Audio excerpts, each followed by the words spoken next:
இதய நோய், உயர் இரத்த அழுத்தம், பக்கவாதம் போன்ற உயிருக்கு ஆபத்தான நோய்களுக்கு முக்கிய காரணிகளில் ஒன்றாக அதிகரித்துள்ள எல்டிஎல். அதில் முக்கியமான இடத்தை பிடிப்பவை பல்வேறு வகையான உப்பு சேர்க்காத வறுக்காத பச்சை கொட்டைகள் ஆகும். தினமும் சுமார் 28 முதல் 30 கிராம் ஒரு கைப்பிடி அளவு கொட்டைகளை உணவில் சேர்த்துக் கொள்வது கெட்ட கொழுப்பை குறைத்து நல்ல கொழுப்பான HDL அளவை மேம்படுத்த உதவுகிறது. இந்த கொட்டைகளில் மோனோசாச்சுரேட்டட் கொழுப்புகள், பாலி அன்சாச்சுரேட்டட் கொழுப்புகள், ஒமேகா 3 கொழுப்பு அமிலங்கள், தாவர ஸ்டெரால்கள், புரதம், நார்ச்சத்து, வைட்டமின்கள் மற்றும் ஆன்டி ஆக்சிடன்ட்கள் நிறைந்துள்ளதால் இதய ஆரோக்கியத்தை பாதுகாக்கும் சக்தி வாய்ந்த உணவாக கருதப்படுகின்றனர். பாதாமில் வைட்டமின் இ, மெக்னீசியம், நார்ச்சத்து மற்றும் ஆரோக்கியமான கொழுப்புகள் அதிகம் உள்ளனர். இவை இரத்தத்தில் உள்ள கெட்ட கொழுப்பை குறைத்து நல்ல கொழுப்பின் அளவை அதிகரிக்க உதவுகின்றனர். மேலும் உடலில் ஏற்படும் அலர்ஜியை குறைத்து இதயத்தை பாதுகாக்கவும் உதவுகிறது. தினமும் 20 முதல் 25 பாதாம்கள் வரை சாப்பிடலாம். ஒமேகா 3 கொழுப்பு அமிலங்கள் அதிகம் நிறைந்துள்ள வால்நட் இதயத்திற்கு மிகவும் சிறந்த கொட்டைகளில் ஒன்றாக கருதப்படுகிறது. இரத்த நாளங்களில் கொழுப்பு படிவதை தடுக்கவும் ட்ரைக்ளைசரைட் அளவை குறைக்கவும் உதவுகிறது. மூளை ஆரோக்கியத்திற்கும் வால்நட் மிகவும் பயனுள்ளதாகும். குறைந்த விலையில் அதிக சத்துள்ள வழங்கும் உணவாக வேர்க்கடலை விளங்குகிறது. இதில் தாவர ஸ்டெரால்கள், புரதம், நார்ச்சத்து மற்றும் நல்ல கொழுப்புகள் நிறைந்துள்ளனர். இவை கொலஸ்ட்ராலை கட்டுப்படுத்துவதோடு நீண்ட நேரம் பசியை தணித்து உடல் எடையையும் கட்டுப்படுத்த உதவுகின்றனர்.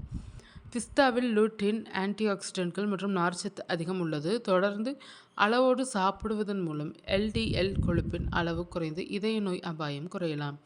கண் ஆரோக்கியத்திற்கும் பிஸ்தா நல்லது.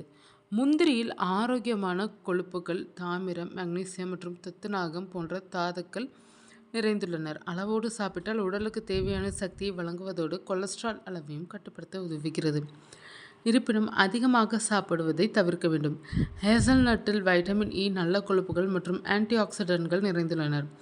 இவை கெட்ட கொழுப்பை குறைத்து இரத்த நாளங்களின் ஆரோக்கியத்தை மேம்படுத்த உதவுகின்றனர். செல்களின் சேதத்தை குறைக்கும் திறனும் இதற்கு உள்ளது. மோனோசாச்சுரேட்டட் கொழுப்புகள் அதிகம் உள்ள மக்காடமியா நட்ஸ் இதய ஆரோக்கியத்திற்கு மிகவும் சிறந்ததாக கருதப்படுகிறது.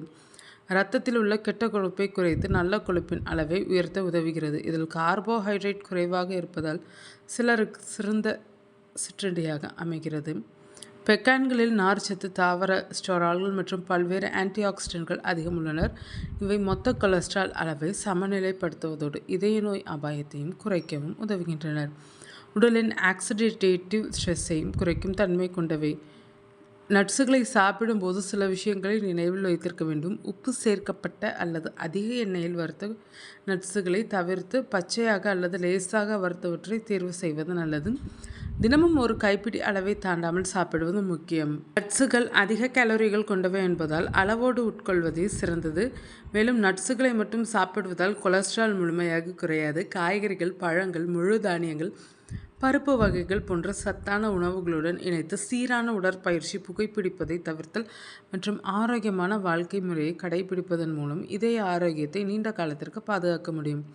கொலஸ்ட்ராலை இயற்கையாக கட்டுப்படுத்த விரும்புபவர்களுக்கு பாதாம், வால்நட், வேர்க்கடலை, பிஸ்தா, முந்திரி, ஹேசல்நட், மக்காடமியா மற்றும் பெக்கன்கள் போன்ற நட்ஸுகள் சிறந்த தேர்வாகும். தினசரி அளவோடு இவற்றை உணவில் சேர்த்துக் கொள்வதன் மூலம் கெட்ட கொழுப்பை குறைத்து இதயத்தை ஆரோக்கியமாக வைத்திருக்க முடியும். இருப்பினும் ஏற்கனவே கொலஸ்ட்ரால் அல்லது இதய நோய்க்கு மருந்து எடுத்து வருபவர்கள் மருத்துவரின் ஆலோசனையுடன் உணவு முறையை மாற்றிக்கொள்வது நல்லது.